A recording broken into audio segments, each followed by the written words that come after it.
Kate is an assistant professor in the Department of Human-Centered Design and Engineering here at UW. She earned her PhD from University of Colorado at Boulder in technology, media, and society. And she also holds a BS in computer science from Stanford. After a 9-year career as a basketball player, professional basketball player, Kate returned to academia to study the spread of information through technology. And some of you might recognize her because her work has been featured in the Seattle Times, the Washington Post, and on NPR. And specifically, Kate studies how humans interact with technology to communicate during times of crisis. For example, she investigates, she'll be talking to us today about how false information spreads during natural and man-made disasters. And recently, she's also been extending this investigation to fake news and conspiracy theories and political propaganda on social media. So I'll turn it over to Kate. She's going to be today making us all worry about what we read online in her talk, Muddied Waters, Online Rumors, Conspiracy Theories, and Disinformation in the Context of Crisis Response.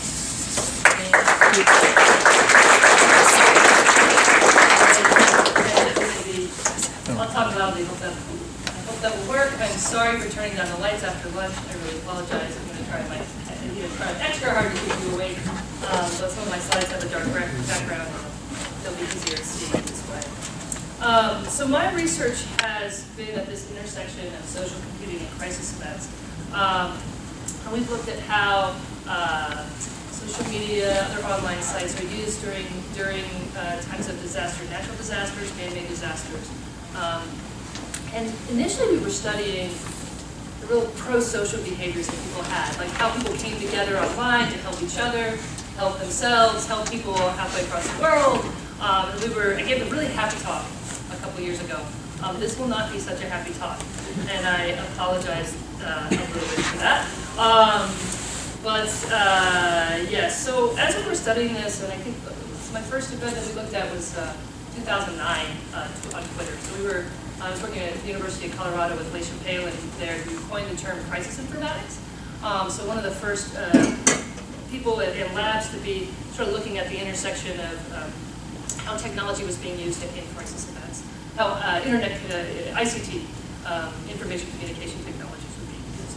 And so we were studying this, and we were looking at it, and all along we knew that there was some misinformation in the system, and we would occasionally see rumors and things. And for instance, this one by the aptly named Comfortably Smug was sent after, actually during the aftermath of Hurricane Sandy.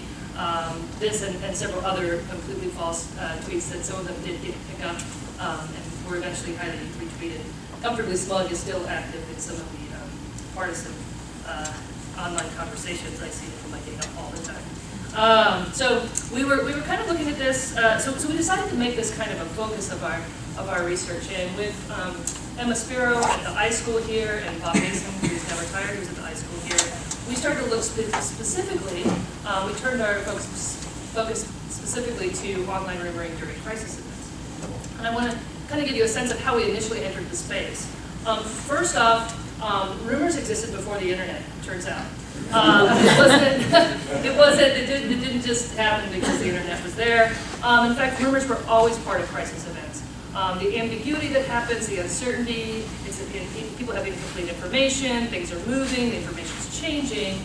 It turns out that in those contexts, rumors are common. It's actually kind of just part of the natural sense-making process that people have after crisis events. It doesn't mean that they're usually not ill-intentioned. They're usually people are really trying to figure out what's going on.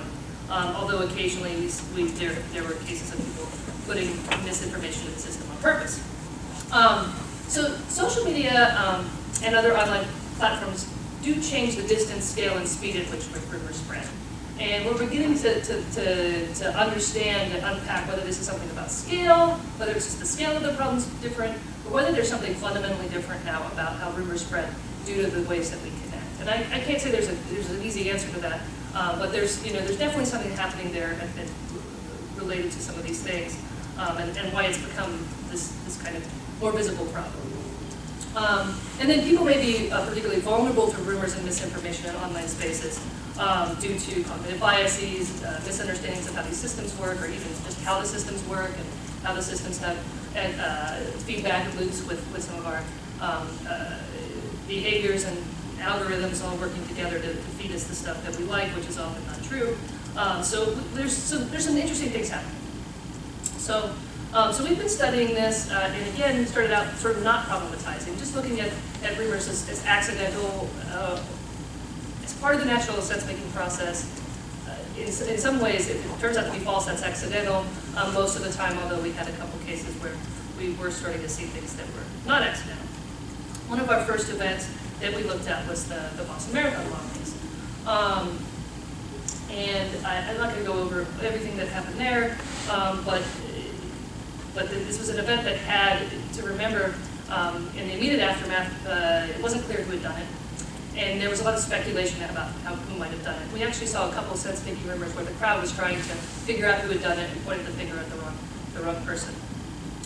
Within that, there was another, that's not good. Within that, there was another group of folks who were, we did,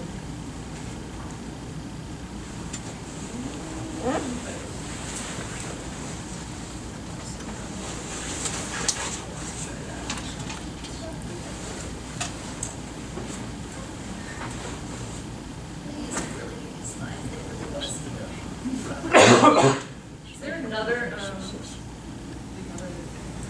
you know what?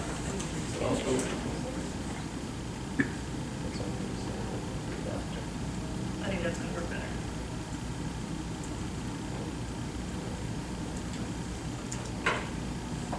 That's not working. Awesome, excellent, sorry. All right, ooh, the anticipation. All right, so there's another set of rumors that we saw in here, and that was this one, and it was a conspiracy theory about the origins of that event. And I'll read some of these tweets. Boston bombing smells like a CIA black ops false flag setup. Again, don't be fooled by the mainstream media lies. This tweet showed up in the system not just a couple hours after the event. Someone started to say, hey, this is probably the CIA. Later it morphed, that rumor began to morph into saying that it was a Navy SEALs, and the truth has been revealed, and that, boy, we're not really happy with the system from the beginning. So that was connected to, I don't know what's going on, but that's not good.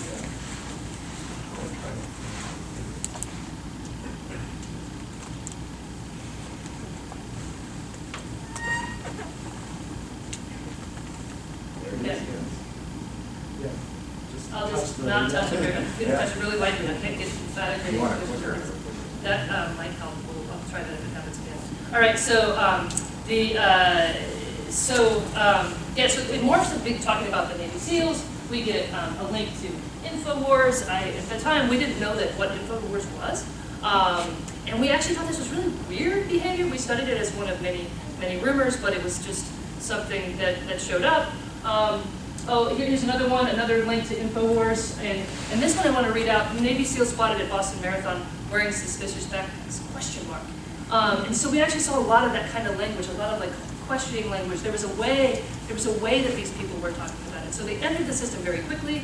A group of them converged there and started to evolve this rumor. It changed as they went, and they were using. So we've been studying some linguistic strategies that people use during rumoring.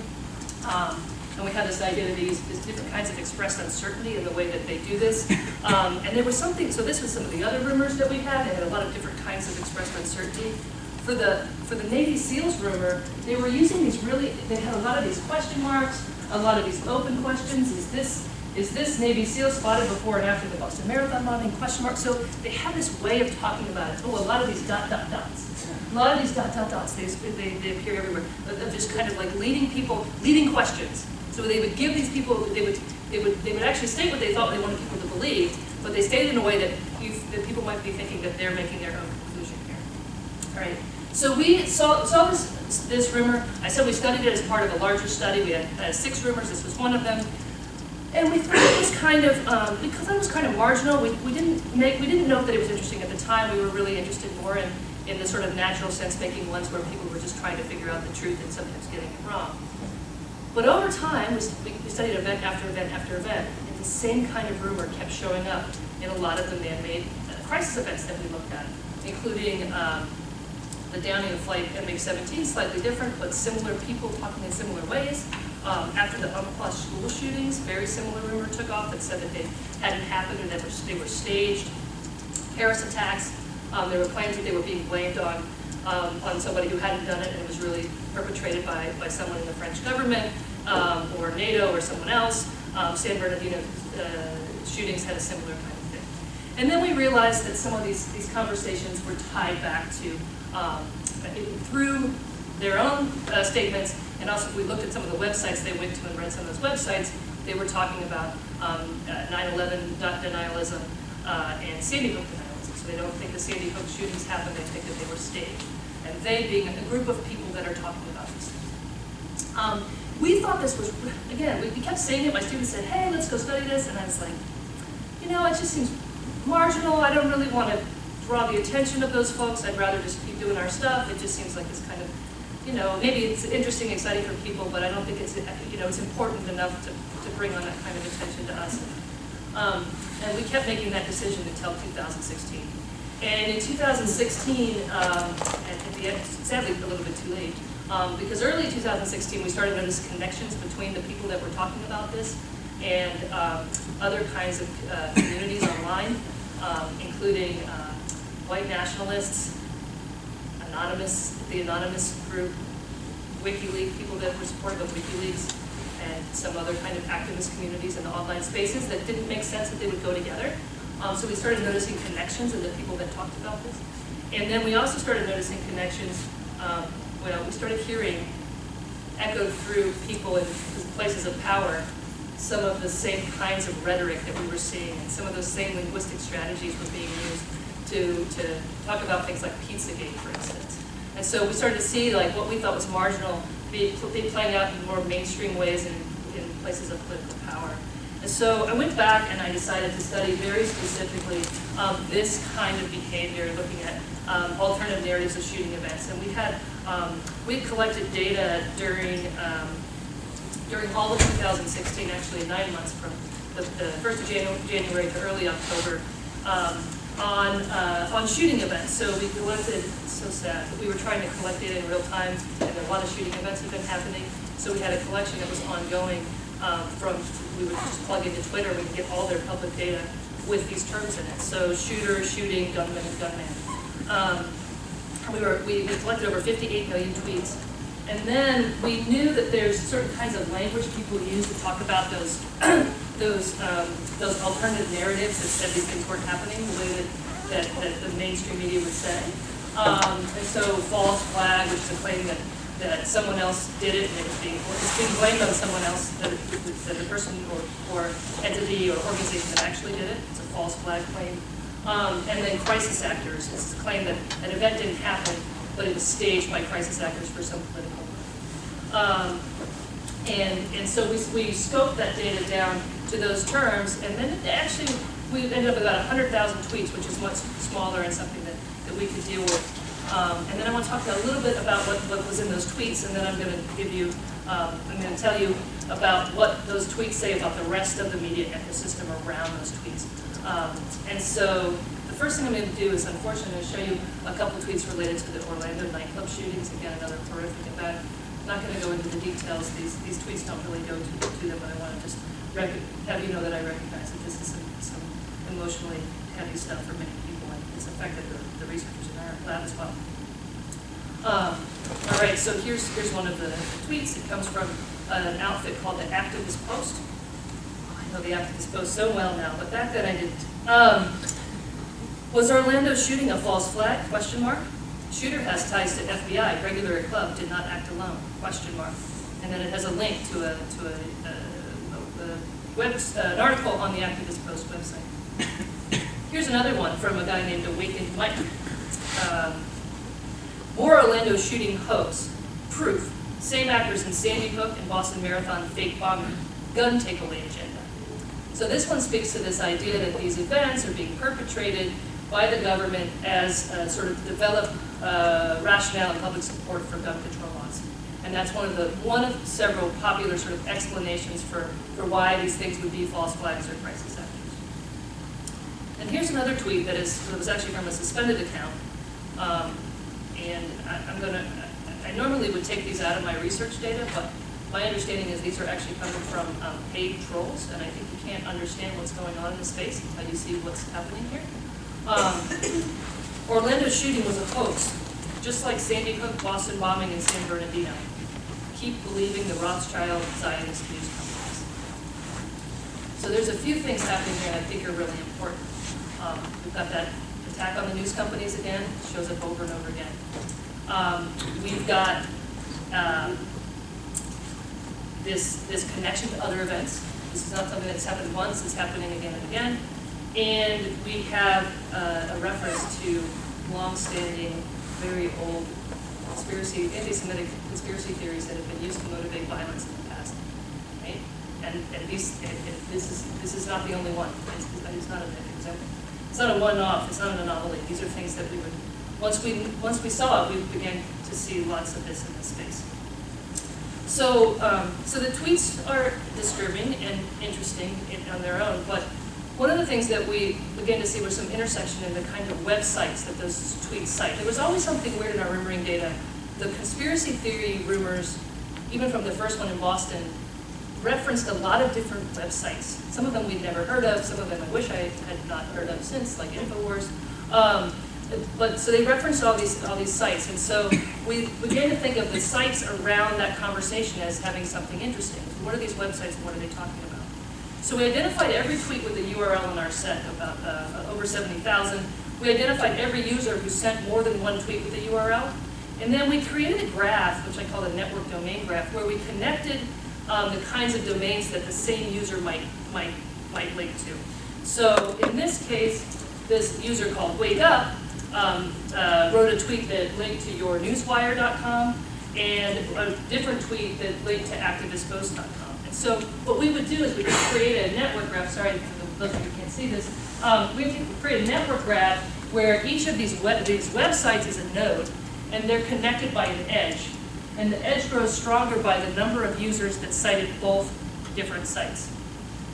And we end up with this network graph. And before I explain it, I also want to tell you, we took out one node that was like massive and bigger than everything else because it was bot generated and everything was connected to it and it made everything really nasty, but it was an automated group of 600 accounts that would tweet out to this site, and then other people would retweet this site and some other sites, and so we extracted that because we found other evidence. InfoWars also was promoted by a bot that promoted its content to try to make it more visible to people, amplifying its message.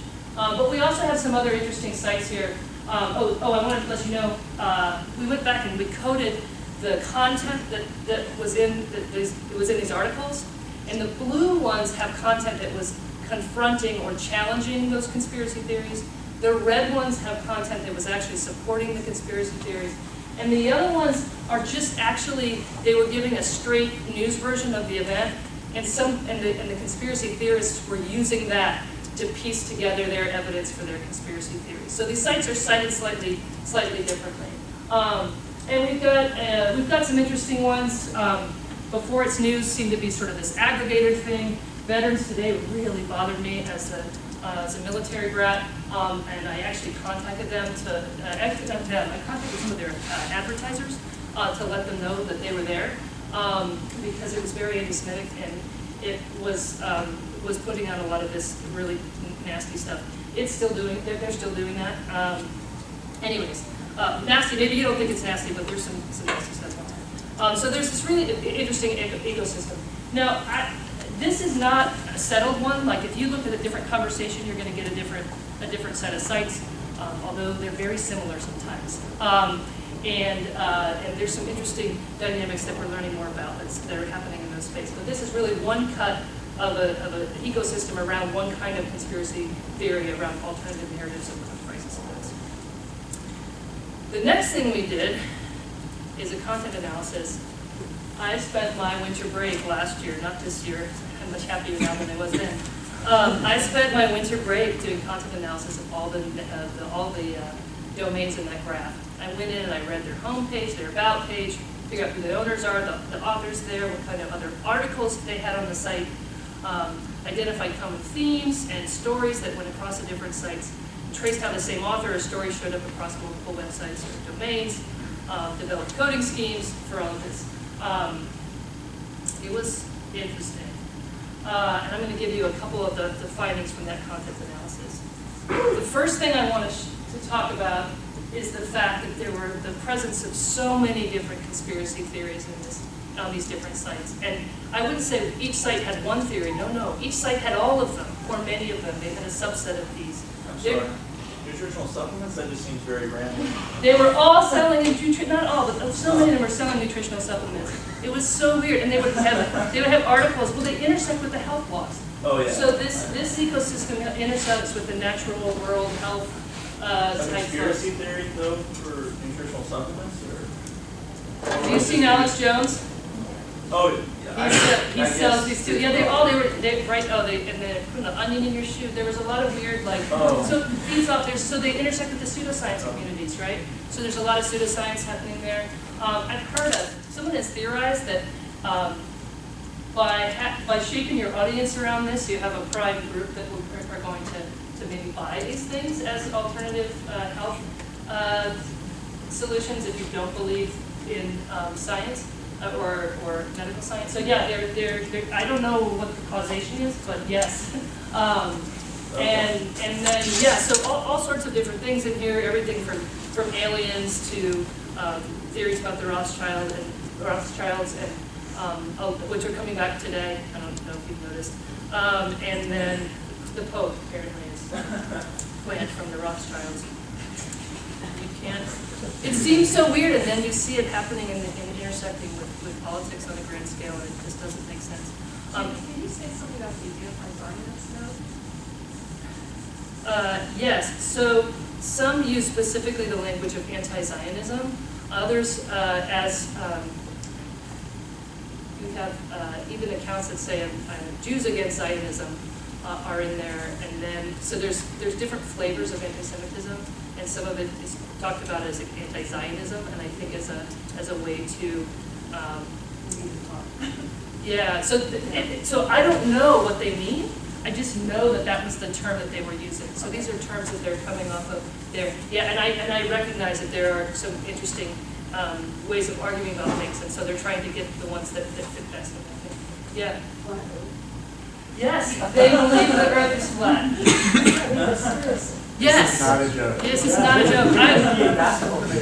So this happened. So I actually got on it. I sent a Facebook thing out to my friends to say, no, Shaquille O'Neal, the Earth is not flat, because he had said something about it being flat, as did one of the younger players. I don't know the younger players' names as well. Yeah, Kyrie Irving. And I ended up in a conversation with a friend's friend about it, who explained to me that he or she, I didn't know the gender of the person, had gone into this space, was worried about GMOs. Was worried about the health risks of GMOs, and had started to do things. And then it ended up eventually on Alex Jones' site. He does stuff about this, and had gotten drawn into the anti-vaccine conversations, and eventually, and was now fully bought into anti-globalism, which I can talk about. And then had said, and then they had this really good evidence that 9/11 was an inside job, so it had gone, and then it's like, and you know what? There's just as good evidence that the Earth is flat as it is round.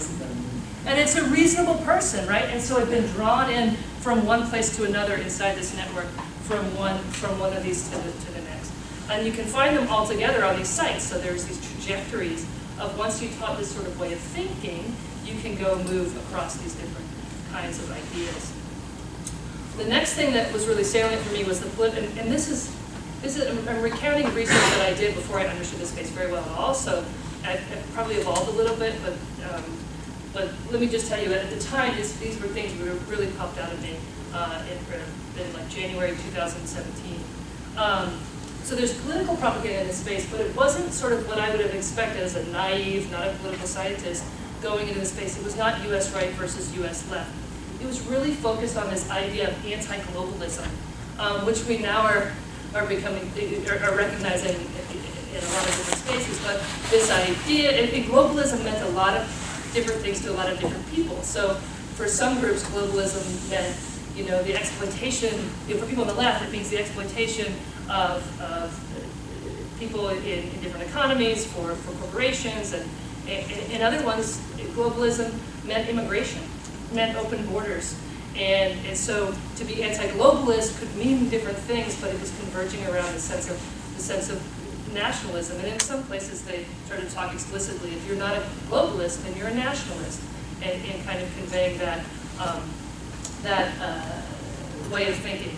There was also a strong tone towards the attacks on the mainstream media, attacks on corporate media, attacks on so it's very strong, like you shouldn't trust the media, you shouldn't trust the media. And we all can criticize the media in many different ways, and we all do. There's a crisis of journalism happening. But this language, before, early or late 2016, they're already calling the mainstream media fake news. So that fake news term in this space already meant an attack on CNN, and not attack, it meant criticism, if that's what you want to call it, on CNN and New York Times and all of the things that we think about as being maybe mainstream. Another thing that was really salient was the way they talked to the people, the way their messaging was to bring people into this space. So they used the concept of critical thinking to attract readers. They urged people to do their own research and say, I'm just going to give you the facts. You're going to do your own research. I want to read, so 21st Century Wire is a node in this space. I want to read to you their about page. This might be a little small. It's a little small for me. 21st century. I did a screenshot. I didn't translate their words. These are their words. 21st century is the beginning of a new information epoch, and you, the reader, are the freshman class of free and critical thinkers in the new and dynamic information age. In its totality, there is immense volume of information to be had on the internet. But we truly believe that in this decentralized, grassroots, and egalitarian worldwide web, the cream will eventually rise to the top. But this can only be achieved by keeping this internet neutral and free from excessive government and corporate control. I don't know about you. I'm a critical thinker. This appeals to me. I can see how it appeals to you. I can make up my own mind. I don't need someone spoon-feeding me information. I'm a smart person. I can figure things out. 21st Century Wire had content on all of these things, except they weren't selling nutritional supplements. And that triggered my lens. Where are you getting your money from? I wasn't sure. So they would hit something on everything in that space, right? So you'd be a critical thinker. You're going to do your own research. We're not going to tell you how to think. Come here, and you can be like my friend's friend who ended up thinking flat Earth was reasonable. I'm not going to go over this one, but another one had almost as much fun with theirs. Not fun, but similar kinds of language, and I'll maybe get back to that if I can. Another thing that happened there, we're just beginning to understand because we've done follow-up research on this, was the sense that I had that you were getting the same information in lots of different places, and that you might think you're doing your research and going out and getting diverse things, but you're really getting the same content pumped at you. And so we started noticing that there were remix practices across these different sites where literally the same content was being appropriated and repeated across. And so in this case, they actually took something from the New York Daily News, ended up in the Activist Post. I wonder, no, I don't know that guy as well, but Activist Post appears in my more recent research as well. And then the Activist Post would end up in Before It's News, where they would just copy, copy that article all the way. And so there was this remix of the same content was appearing across different places. So you might see the same idea in 3 different places, and you might think, and maybe they changed some words, maybe they changed some things around, but it's really very similar stuff.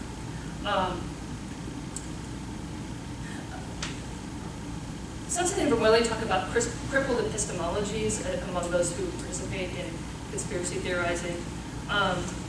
I have been called out for using that word, and so maybe we could think about something like corrupted epistemologies or something like that, which actually gets at the fact that maybe these are being purposefully corrupted, which there's a possibility there. But I mean, the evidence suggests that believing in one theory is correlated with believing in another of these conspiracy theories.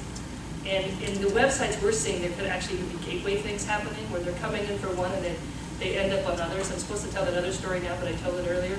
Right, so there's this, you know, this gateway thing happening. And they develop this, people are developing a way of thinking, and you can see the way they talk about things. It's not just one person, a lot of different accounts, a lot of different sites are repeating the same way of thinking about things.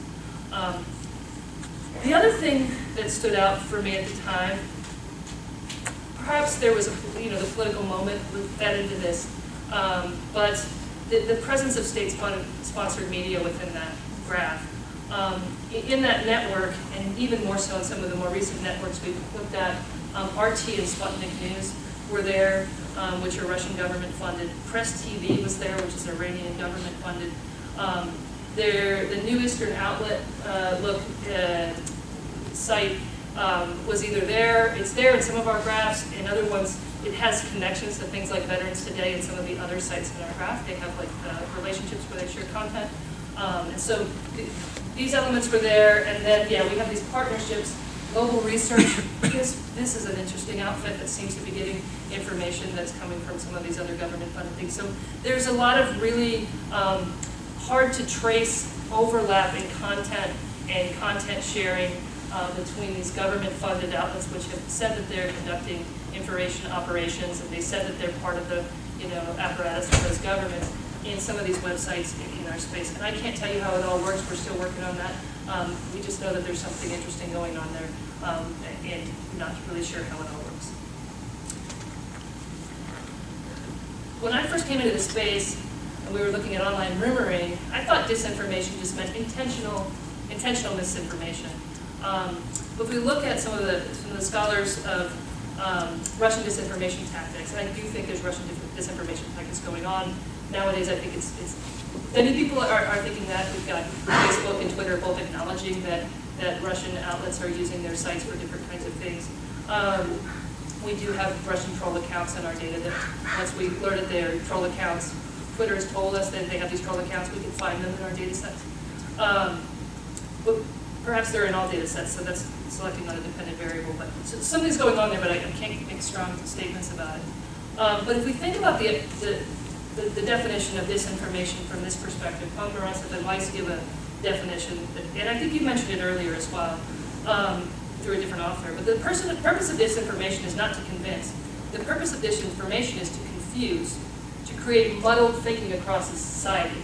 And I put this there on purpose because it's the introduction of static into the system, so you can't get through the static you can't get through the noise to find the signal. And it's difficult to unpack in the system how much is orchestrated versus emergent, and there's likely pieces of both. But it's not. But historically, conspiracy theories and conspiracy theorizing have been vectors of disinformation before, and it appears that they are vectors of disinformation now.